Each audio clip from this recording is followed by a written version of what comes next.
Welcome back to Legitimate Targets, everybody. Today, I am absolutely honored to be joined by Mosab Toha, who is a Palestinian poet and scholar from Gaza. He won the 2025 Pulitzer Prize for commentary for his essays in The New Yorker, which documented the plight of the Palestinian experience during the genocide in Gaza. He recently left Gaza in late 2023. He evacuated, but on his way, he was kidnapped and beaten by Israeli security forces. Before we get into the conversation, though, I asked Mosab to share with us one of his poems about Gaza. So without further ado, here you go. Can we take a rest? Maybe die for a few months or years and wake up when the poem is complete, when the flowers in our garden start to grow, their scent luring the sparrows into visiting our house that's now a small forest of rubble. Mosab, thank you so much for that. How are you doing today? It is a great pleasure for me to be on your show, Jackson. Thank you so much for having me. How am I?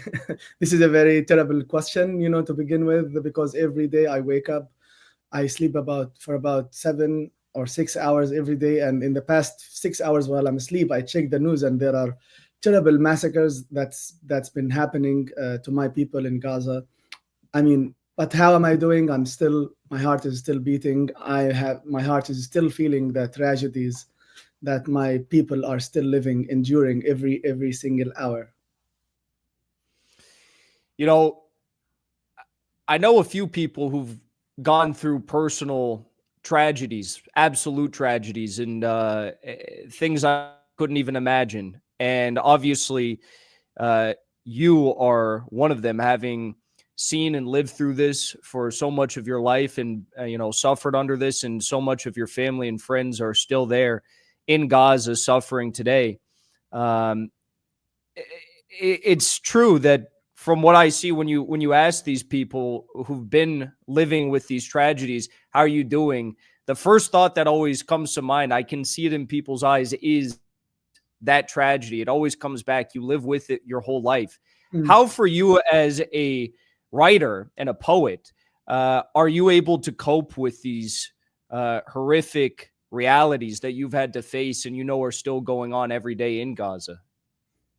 Well, no one can cope with an ongoing genocide, especially that is not only happening to human beings like us. It's not only happening to people that you used to live with, but it's happening to your loved ones. It's happening to your relatives. The tragedy is not only about watching your people massacred and slaughtered every single day. Just today, Israel bombed a school shelter in Jabalia, Osama ibn Zaid.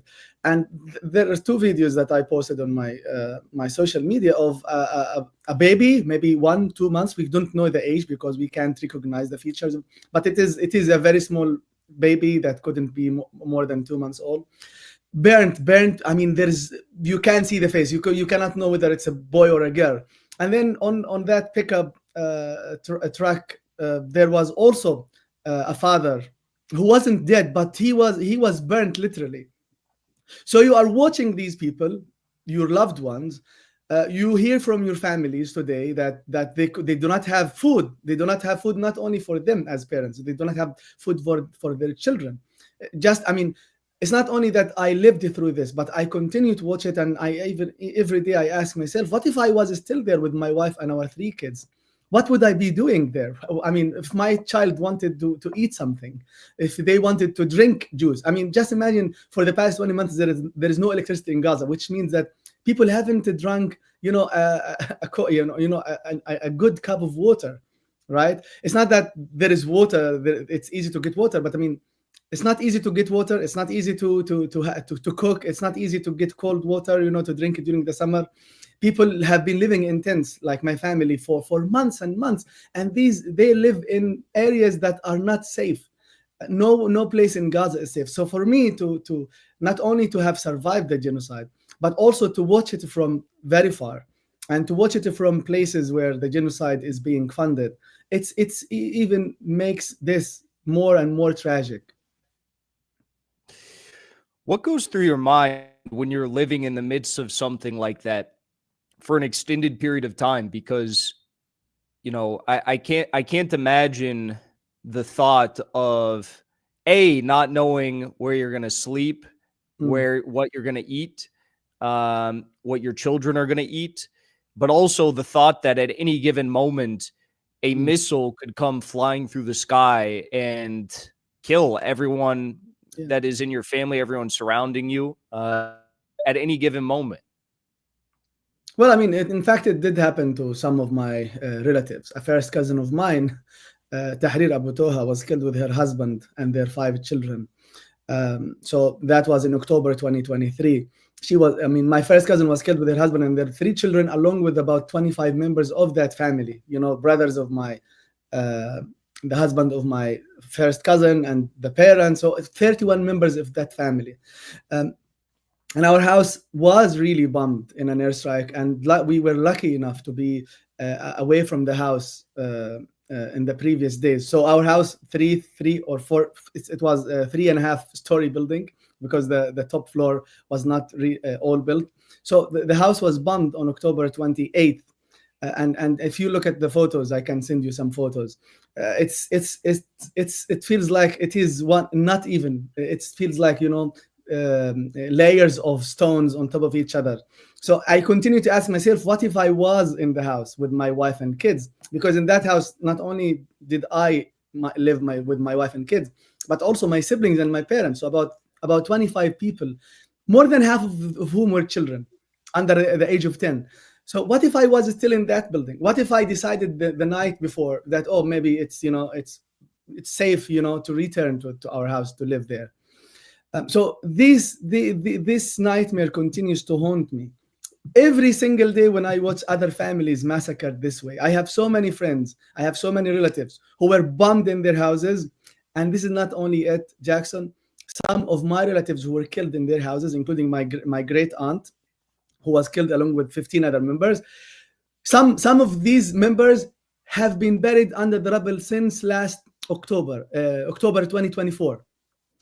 They are not buried. There is no way you could retrieve the whatever remained of their bodies. So I continue to ask myself, these questions. What if I was in the house? Okay, what if I was in the school shelter when Israel bombed the school shelter? Because Israel bombed a school shelter in Jabalia when I was sheltering there. So what if I was on the way to the hospital when Israel bombed a group of people? Because, there are so many scenarios you continue to ask yourself. What if I was walking by? What if I was standing in line to get to fill a bucket of water? What if I was at or near the aid center? Because today Israel killed more than 6 people there, and 3 days ago they killed 60 people who were trying to get aid. I have some relatives and friends who were injured while trying to get aid from there. So you continue to, whenever you watch something, whenever you read something, what if I was there? What if I was? So it's not easy to cope, because it is happening every day. I cannot have a peaceful day in my life, even though I'm 5,000 miles away from Palestine. What was it like for you when you were evacuating? I read online that you were essentially kidnapped by Israeli authorities and beaten.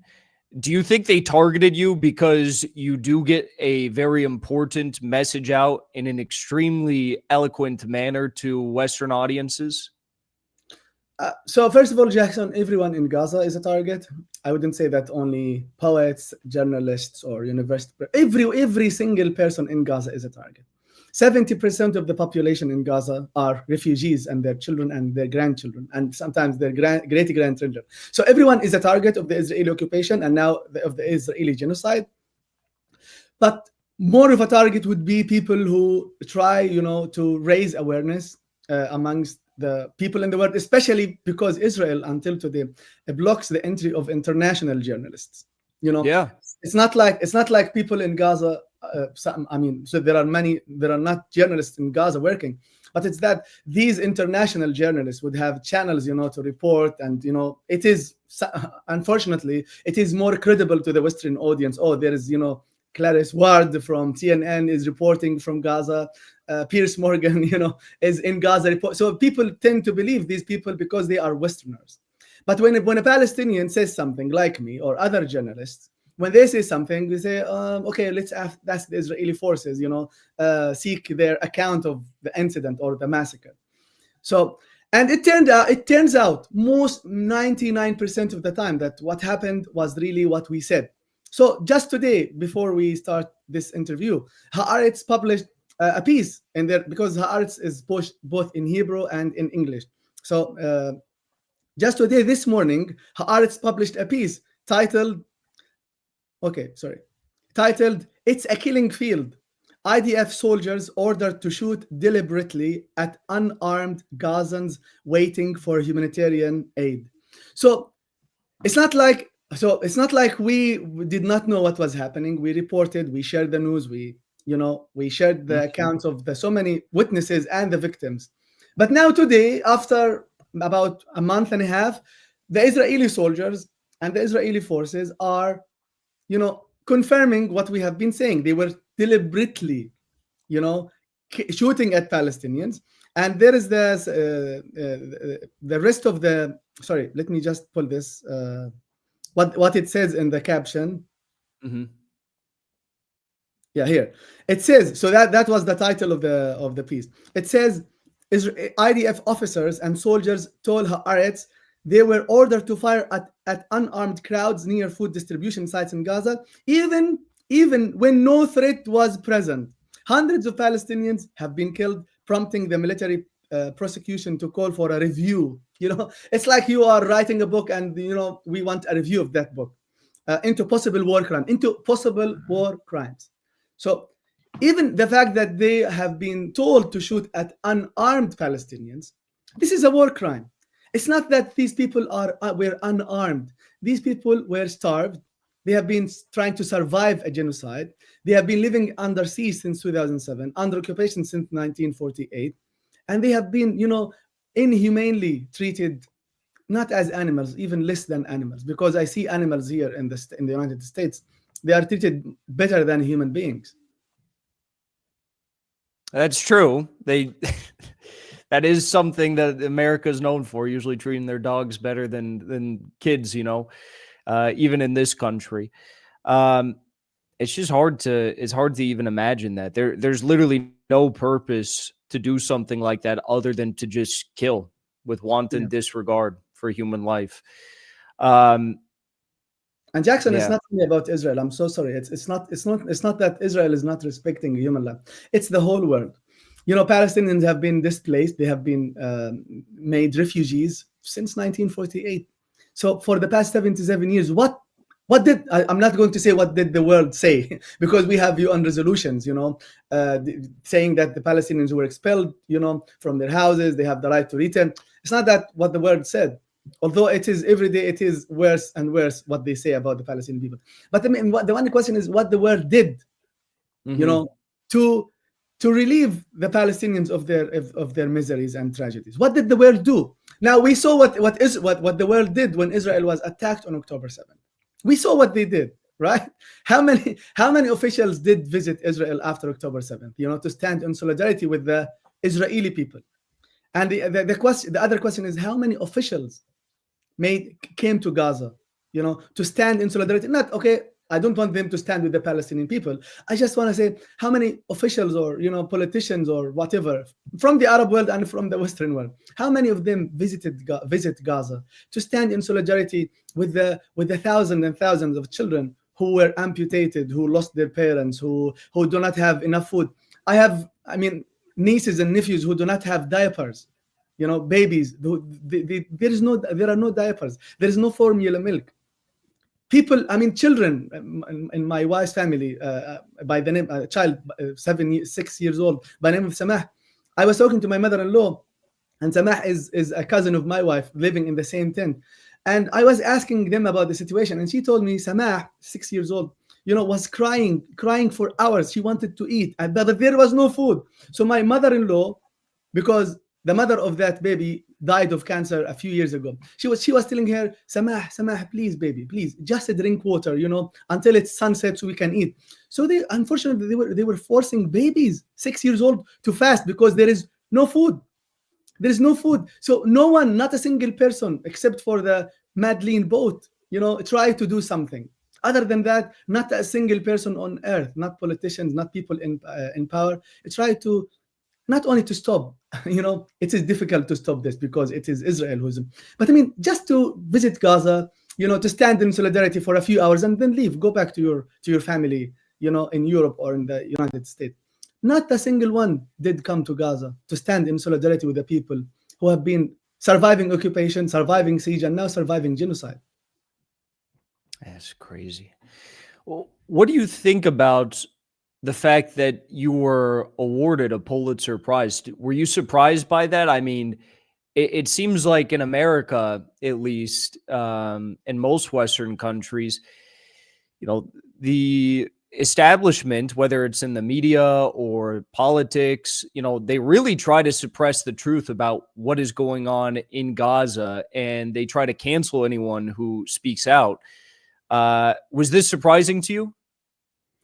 Well, I mean, the fact that I'm the first Palestinian to win the Pulitzer Prize, it is a surprise, but even to win it for pieces that I wrote about the ongoing genocide in Gaza, and although I couldn't call it a genocide in my pieces, unfortunately, but I mean, the way I wrote about it, it was written in a human way. I was trying to humanize my people, but not only my people, but also to talk about my experience as a survivor, not only of the ongoing genocide, by the way. So I survived an airstrike in 2009. I was 16 years old. So it is not like it is surprising, but I don't know how to call it, but I think it is not me, Mosab, who won the prize, and not me as an individual. It is the stories, the voices that I was carrying with me in those pieces.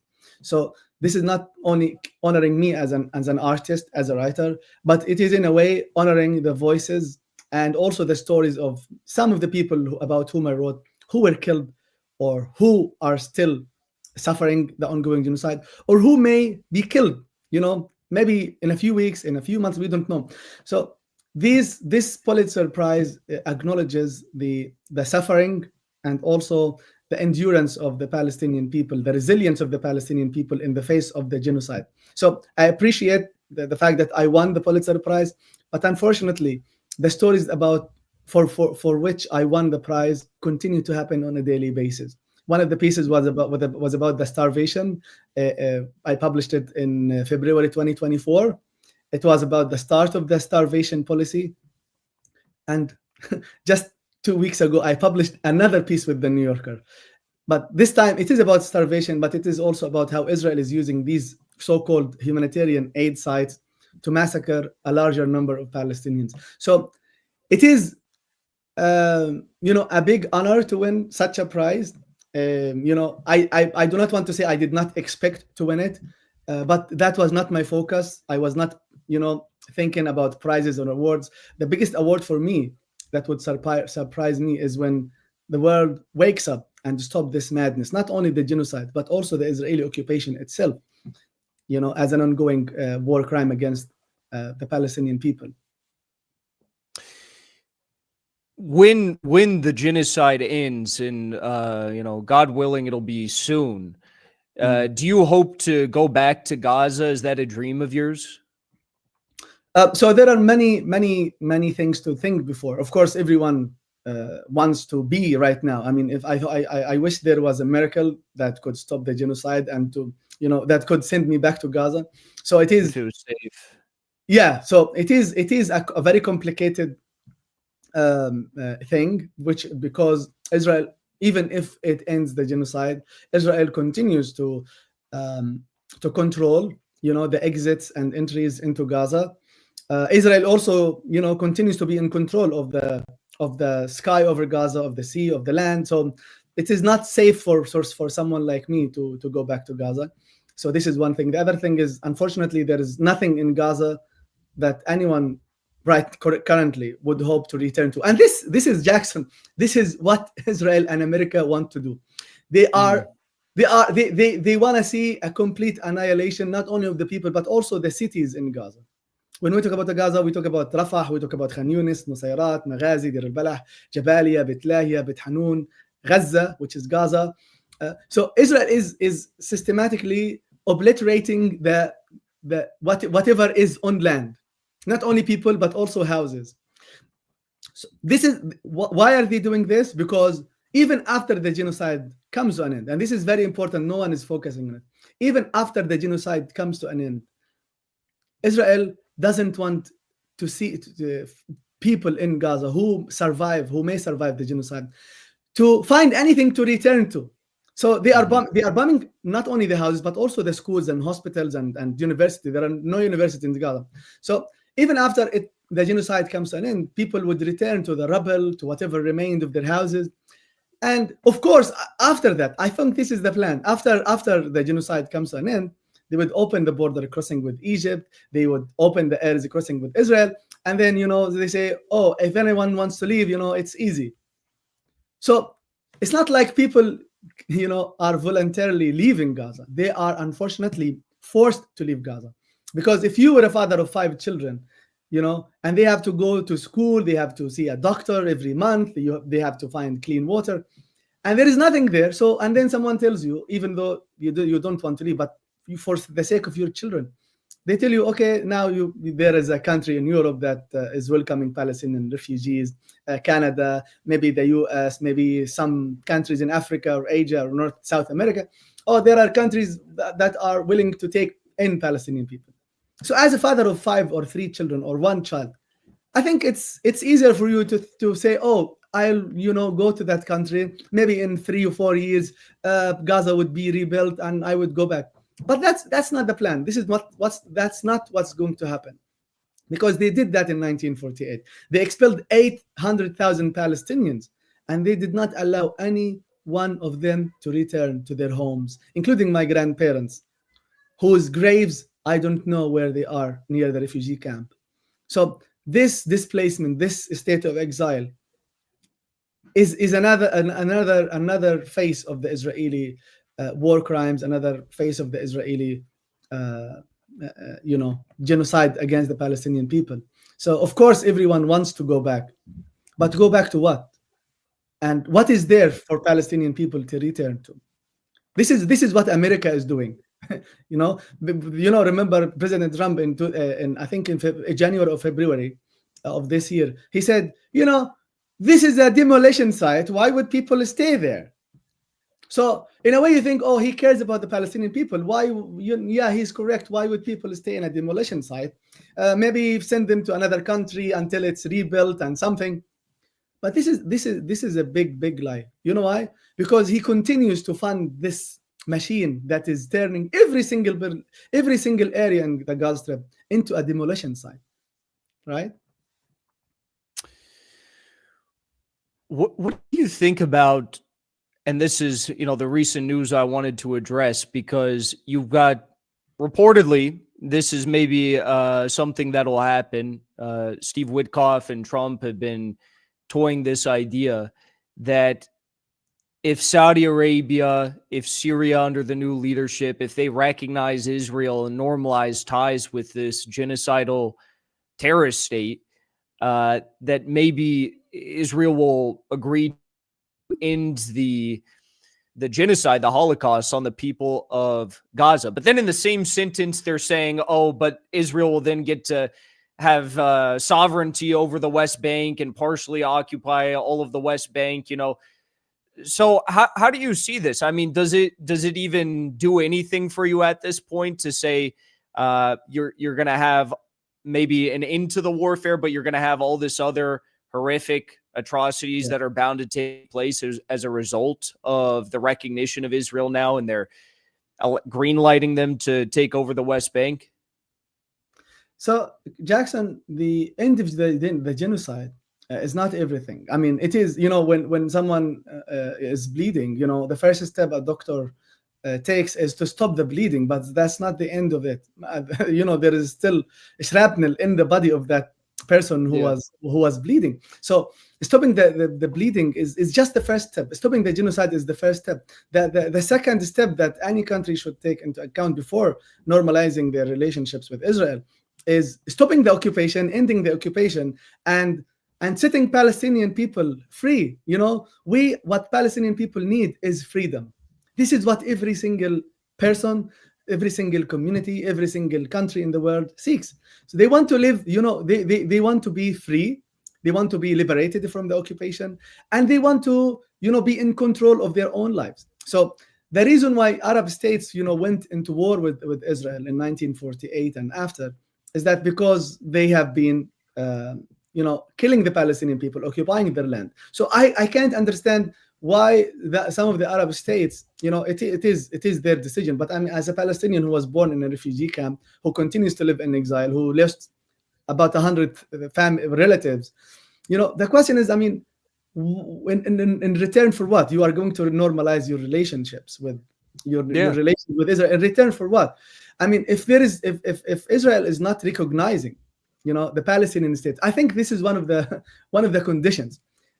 Why would Arab countries and why would Palestinians, recognize Israel if Israel itself is not recognizing the Palestinian people as a people, not only Palestine as a state? They are not recognizing us as human beings. They are not recognizing us as individuals and groups that have the right to self-determination, the right to freedom of movement. So why is it that they are recognizing, a state which is not recognizing our right to exist, not only to live in a state, right? So this is a question for the any country in the world. And what is heartbreaking for me, and this is why it is the genocide is not only about Israel, it's about the whole world. The question is, how on earth can countries, or would countries, recognize in 1948 and 1949, recognize Israel as a state and even admit it to the United Nations, when it continued at the time and continues until today to occupy the land of other people, while these people, the Palestinian people, are not recognized by so many other countries, and it's not even a full member of the UN. So I continue to wonder how come Israel became a state just a few months after it was created, it announced its creation, and the Palestinian people who existed as a people, in cities and villages and towns, they are not recognized at the UN. And there are so many other European states that do not recognize, Palestine as a state, including the UK, and now here in the United States. They do not recognize us as Palestinians, right? So this should be the first thing. It is about. So the first step should be that Israel and all the countries in the world recognize the Palestinian people as a people who have the right to exist on their own land, as a people who have the right to return. This is an enshrined right to every population on this earth, especially the Palestinian people who have been displaced just 77 years ago. And it is well documented, their plight, their living in refugee camps, and how these refugee camps, turned into small cities and then, multi-floor buildings. So the question is, I asked that question to some other people. The question is not why or how Israel is destroying refugee camps in Gaza. There are 8 refugee camps in Gaza. The bigger question is, why are there still refugee camps in Gaza, right? So this is the fault of the world. This is the crime, I would say, that the world has allowed and enabled, to occur for the Palestinian people. So the one concern for the Arab states, for all the states in the world, is for the Palestinian people to gain independence, to gain their freedom. And then the second question would be about normalizing their ties with Israel or whatever.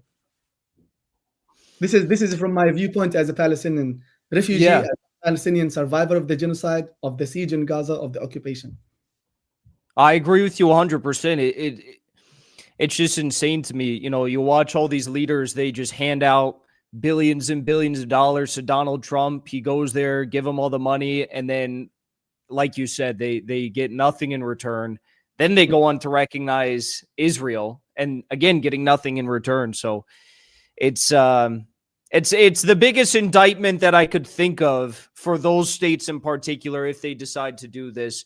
But God willing, maybe something out of this process, something will be good and something will change for the plight of the people of Gaza. So Mosab, thank you so much for joining me today. I really enjoyed this conversation, and I found it very moving. So I really appreciate it. Where should people follow along with you online if they'd like to stay up to date with your work, your writing, maybe check out where they can support you and listen and read these stories that you are uplifting in your work. Yeah, I'm posting on 4 platforms at the same time because many people are on different platforms. I post on Facebook, on X, on Instagram, and also on Substacks. So unfortunately, I have to post a lot of things every day. Some people, tell me that, oh, you are posting a lot of posts every day, and I tell them, because Israel is committing war crimes a lot of times during the same day. So I am getting, unfortunately, I want to, I want to take a rest. I want to just, care for my children, but I can't have a phone call with my sisters or my brothers or my parents in Gaza, or my friends in Gaza and just go about it. Oh, okay, no food. Yeah, God help you. No, I have to share their news, and I have whatever I see as a human being, not only as a Palestinian. Whatever I see, I have to advocate for an end to that. And I do this by posting and by writing poetry about that and writing essays. But unfortunately, although the awareness in the world is raised every single day, the inaction is growing very stark. Well, I agree with you there.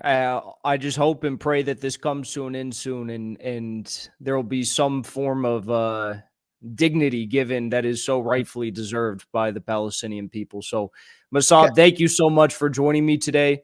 And everyone be sure to share this conversation and share Mosab's work and spread the word, because we do need to raise the awareness and the fierce opposition to what is going on. So thank you.